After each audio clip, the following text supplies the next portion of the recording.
Hi, I'm Emily. Born to Ava, a once glamorous model, and Jake, a guy who knew his way around a camera, I was supposed to be their golden ticket to keep the lavish lifestyle they were scared of losing. Look at her, Jake. She's perfect. That face could relaunch my brand, Mom said, hovering over my crib with that calculating gleam in her eyes. I was too young to remember, of course, but she'd repeat that story like a broken record as if proud of her foresight. Dad, a man of few words, snapped photos, turning our home into a studio. Just one more, Ava. She's tired, he'd often mutter during those endless sessions. Nonsense. She's a natural, aren't you, baby? Mom's voice was sugary sweet when she wanted something. It worked on everyone, Dad included. Growing up, I hardly noticed the constant clicks of the camera or Mom's relentless ambition. It was just how things were. My playdates? More like photo ops, with Mom directing every pose. Smile more, Emily. No, not like that. Think princess, not playground. She'd instruct, eyes darting between me and the lens. I tried to please her. Always tried. Maybe because every flash of the camera was paired with her rare, gleaming approval, or maybe because I didn't know anything else. Dinner time was no different. We didn't talk about school or friends. It was always about branding, shoots, and Mom's new ideas to keep her followers hooked. Eating healthy is not just good, it's marketable, Emily. Remember, you are what you eat, and right now, you're my little star. Mom explained one evening, her words slow and deliberate as if trying to sell the concept to a potential sponsor hidden in the bushes. Dad, on the other hand, seemed to shrink with each passing day, his voice seldom rising above a whisper. It's all good, Ava. Maybe we let her have some pizza tonight, eh? A cheat day, he'd suggest on rare occasions, a weak smile fleeting across his face. Her response was always sharp. And ruin her complexion? You know better than to mess with the routine, Jake. Routine, my constant companion. I knew nothing of lazy Sundays or messy ice cream faces. Everything was curated, my childhood laid out like a magazine spread. One night, I heard them arguing. Their voices, usually hushed around me, echoed through the halls. She's not just your ticket to fame, Ava. She's our daughter, not some prop. Dad's voice was tinged with frustration. Oh, grow up, Jake. We're not in some fairy tale. This is real life, and in real life, we capitalize on what we have. Emily is what we have. Mom shot back, her words slicing through any pretense of maternal warmth. I lay in bed, clutching my bear, Mr. Snuggles, trying to make sense of it all. The idea that I was more useful than loved wasn't new, but hearing it spelled out, cracked something inside me. The next morning, things went back to normal. Mom was all smiles, pretending last night never happened. Dad avoided my eyes, his usual. Ready for your shoot, sweetheart? Mom chirped as she straightened my dress. Her hands felt cold, her smile too stretched. And so, we continued, the camera capturing smiles that never quite reached my eyes, in a house that felt more like a set every day. I played my part, the golden child, not yet understanding the shadows that played behind the scenes of our picture-perfect life. Grandma and Grandpa, they saw through it all. They'd visit, shaking their heads, whispering about how kids needed dirt and sun, not spotlights and scripts. Can't she just be a kid, Ava? Grandpa would grumble as soon as he stepped through the door, his brows furrowed in disapproval. Mom would force a smile, her patience thin. Dad, times have changed. Emily's opportunities are golden. We're setting her up for life. I'd watch from the corner, clutching a doll I wasn't allowed to dirty. Their visits were my only break from the constant clicks of Dad's camera. He'd put it down then, his face softening. Let's all just relax for the evening. How about a movie, everyone? Dad would suggest, his voice almost a plea. Mom's eyes would narrow, her lips pursed. Sure, after Emily finishes her shoot with the new organic juice line. It's just a few photos, then we can all relax, as you put it. The shoots weren't quick. They never were. Dad tried to keep things light, goofy faces behind the camera, to make me giggle on cue. Come on, pumpkin, show me the biggest smile. Think about, oh, ice cream. He'd cheer, hoping to catch a genuine moment. Mom didn't do patience. Jake, focus. We need these perfect. The company is watching closely. They want the natural, happy child, not some sugared-up toddler. The arguments got more heated when the camera was off. Grandma and Grandpa would try to steal me away for a weekend, desperate to give me a taste of normal. Ava, she should come stay with us. Just a few days. Let her run around, play in the mud. Grandpa would argue as he put on his coat, ready to leave, but not ready to give up. And what? Miss a casting call? No, Dad. We're not risking opportunities. She's fine. Mom would snap, her words final. It wasn't all bad. Sometimes, in the quiet mornings before Mom woke up, Dad would make pancakes, drizzling extra syrup and letting me toss in handfuls of chocolate chips. Don't tell your mom. He'd wink, the secret sweet between us. Promise. I'd giggle, the syrup sticky on my fingers, the moment light and free. But freedom was always fleeting. As soon as Mom's footsteps echoed down the hall, it was back to business. Hair brushed, face washed, and dressed in whatever outfit she'd laid out. In those days, I didn't understand the weight of sacrifice or the price of the path laid out before me. I only knew the routine, the constant push, and the clear understanding that my childhood wasn't really my own. It belonged to the brand, the image, the unspoken sacrifice of what could have been. When the sickness hit, it came without warning. One day, I was posing for a yogurt ad, all grins and giggles. The next, I was burning up, my body a battleground. Mom panicked, but not in the way you'd hope. Her first thought wasn't about getting me to a doctor, it was about how many shoots we'd have to cancel. Ava, we need to get her to the hospital, now. Dad was pacing, his voice edged with a panic I'd rarely heard from him.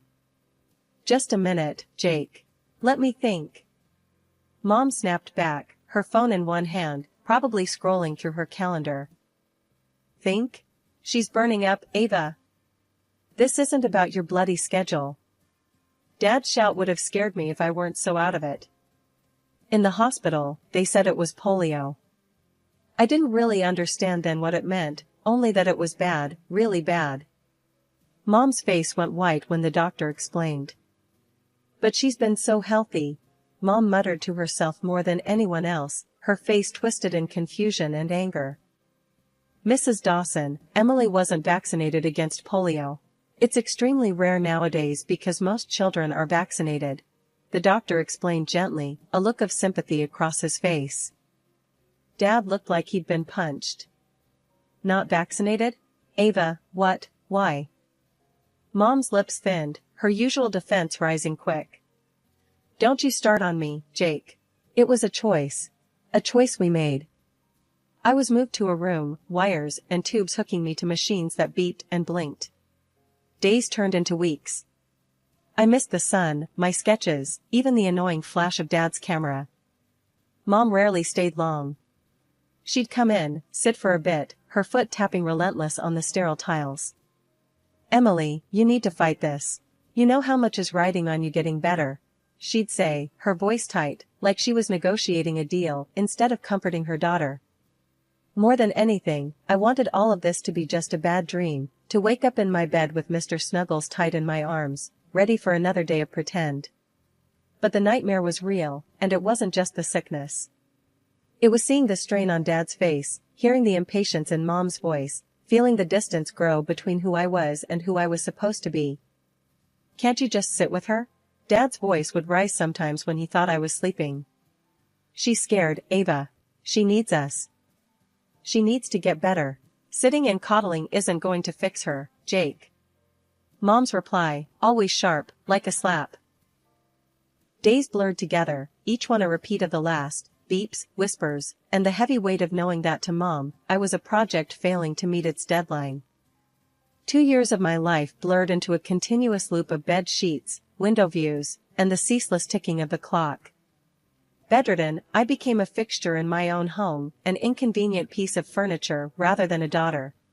Mom's irritation grew with each passing day, her frustration palpable every time she had to tend to me.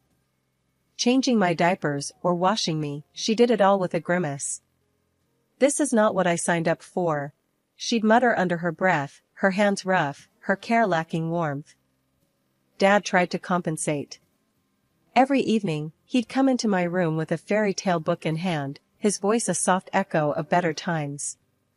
"Let's escape to a kingdom far away, Emily," he'd whisper, trying to lift my spirits as we dived into stories of brave heroes and far-off lands. But the daylight hours were long and lonely. Left to myself, I found solace in drawing. My sketches became my silent rebellion, my hidden diary. Crayons and pencils were my companions, crafting scenes far different from the sterile room I was confined to. I heard Mom's complaints, her selfish frustrations. She was tired of wearing the same outfits to parties because the money had dried up. "I'm stuck in last season's wardrobe while you lie around," she'd yell, her voice echoing off the walls, filled with a bitterness that cut deeper than the loneliness. Grandma and Grandpa saw the toll it was taking on me. They'd visit, laden with worry, their faces etched with concern. "Let her come stay with us for a while," Grandpa would suggest, his voice a gentle plea. "She needs a change of scenery, needs to feel loved." But Mom would have none of it. Absolutely not. What would people think if they knew I'd shipped her off to her grandparents? My image as a mother is at stake. Her voice was shrill, tinged with desperation. Her tantrums became more frequent, a testament to the crumbling facade of her once glamorous life. Dad's response was to retreat further into his shell, the bottle his only solace. Nights were filled with the sounds of Mom's crying fits and the clinking of Dad's glass. When I turned 8, a flicker of hope emerged as I began to slowly pull myself upright, leaning heavily on the bedpost. But one leg didn't cooperate, it was thinner, shorter, a lasting reminder of the illness that had ravaged my body. Mom dragged me to countless doctors, her face etched with a mix of hope and fear. "Is there nothing you can do?" she would demand, her tone sharp as she addressed the specialists. "I'm sorry, but these are post-polio complications. There's not much we can do to reverse this," the doctors would explain, their faces somber. The realization that I would never again be the perfect model child hit her like a storm. Rage replaced her initial shock. At home, she turned that rage on me. "Look what you've done to yourself," she'd scream. "If you hadn't been so careless, none of this would have happened. You've ruined everything." Her words stung, and I'd retreat further into my sketches, my only escape from her relentless blame. My drawings became darker, a mirror to the turmoil inside me. Yet, they also held a strange beauty, a testament to my endurance and my spirit, which refused to be crushed. Nights in my room were long and silent, filled only with the scratching of my pencils against paper as I lost myself in drawing worlds far kinder than my own. My comics became my sanctuary, a place where I was the hero, not the victim. "Why do you even bother with that stuff?" Mom's harsh voice would slice through the quiet as she barged into my room. "It's not like it's going to get us back on track. You should be focusing on something useful." I learned to just nod, not trusting my voice. My drawings hid under my bed, my fears and dreams bleeding onto the pages in secret. I had no friends to call, no schoolmates to lean on, my world was confined to these four walls. And the only connection I had to the outside was through my online classes and occasional, whispered phone calls with my grandparents who seemed to be the only ones who cared. One night, something changed. It was late, and the house was quiet, too quiet. That's when I heard it, muffled screams from downstairs. Heart pounding, I limped to my door, easing it open just enough to peek through. "I can't do this anymore, Jake. Look at her, look at what she's become." Mom's voice was frantic, laced with disgust. "I can't stand to look at her anymore." Dad's response was slurred, tired. "She's still our daughter, Ava. We can't just throw her away." "That's exactly what we're going to do," she snapped back. Here, give her this and make it look like she ran away. Maybe some robber will do us a favor tonight and get rid of the geek. Dad's steps were heavy, his presence larger as he approached my room. The door creaked open, and there he stood, a silhouette of the man he once was, his eyes sad, his breath heavy with alcohol. "We're going for a drive, Em," he muttered, avoiding my eyes. I could only nod, my whole body trembling as I followed him out to the car. We ended up in a part of town that even nightmares would hesitate to visit. Dad stopped the car, and his next words were barely a whisper. "I'm so sorry, Emily. I don't know what else to do." He handed me the phone, his hands shaking. "Keep this with you. Please forgive me." Then he left. Just like that. I stood there, alone, the cold biting through my thin pajamas. My hands clutched the phone like a lifeline as sounds of distant fights filled the air. But they made one mistake, they left the SIM card in the phone. Shaking, I dialed Grandpa's number. "Grandpa, please, you have to help me. I'm scared. I don't know where I am." "Hold on, Emily. We're coming. Just stay hidden and keep the phone on." Grandpa's voice was firm, a promise in the dark. I hid behind a trash can, my body shaking from fear and cold, waiting for what felt like an eternity. Every noise made my heart jump, every shadow a monster in the dim street light. Finally, headlights swept around the corner, and Grandpa's car came into view. They had never driven so fast, and never had I felt so relieved to see them. Grandpa and Grandma rushed out, their arms wide open. After they rescued me, Grandpa and Grandma drove straight to Mom and Dad's house. They were furious, their anger crackling through the air like electricity. I stayed in the car, but I could hear the raised voices even from the driveway.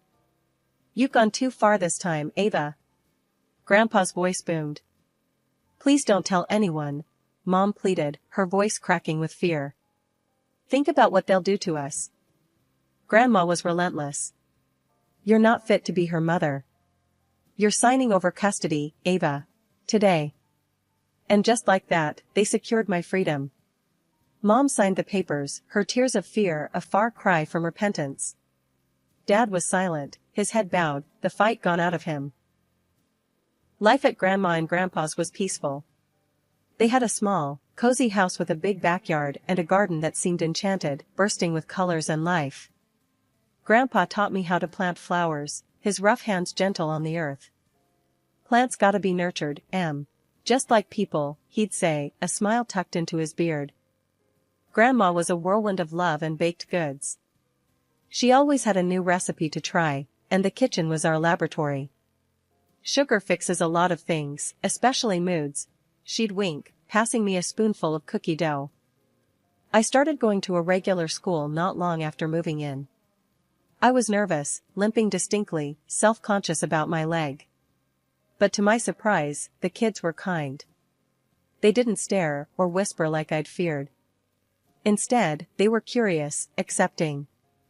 "Wanna play with us?" a girl named Lucy asked during recess one day. "Sure," I replied, a grin breaking over my face, surprised by the simplicity of the moment, how easy it felt to just be a kid among others. Art class became my refuge, where I truly flourished. Mr. Hernandez, the art teacher, noticed my talent right away. "You've got a real gift, Emily. Ever thought about showing your work to the world?" he encouraged. Taking his advice, I started posting my drawings online. It was just a few sketches at first, but soon, I had followers, a community of people who didn't just see the drawings, they saw me. They understood the stories I was telling through my art. Evenings at home were my favorite time. After dinner, we'd sit on the porch, Grandpa with his pipe and Grandma with her knitting, the day winding down around us like a soft blanket. "Life's good, isn't it?" Grandpa would ask, looking out at the garden bathed in twilight. "It's wonderful," I'd answer, leaning against Grandma, feeling safe and loved in a way I hadn't known was possible. At 19, life threw me into a new chapter, art school, with a scholarship that recognized my talents. The girl who once sketched in secret was now a known name in the online art community. Even my characters jumped off the pages, finding their way onto comic book covers and city walls as graffiti. Enrolling in art school was a dream realized. It was my chance to dive deeper, to explore the roots of artistic expression through classical training. "You're going to rock this, Emily," Grandpa said on the day I received my acceptance letter, his eyes gleaming with pride. "Yeah, kid, show 'em how it's done," Grandma added, always quick to throw in her fiery support. The campus was buzzing with creativity, a place pulsing with potential. My first day felt like stepping into a larger world, one I was eager to explore and influence. Studying was intense, but fulfilling. I absorbed techniques and histories that made my work richer, more grounded. My professors encouraged experimentation, leading me to blend traditional methods with my unique style. "You have a rare gift, Emily. Your perspective is refreshing," Professor Ames noted during a critique, his words bolstering my confidence.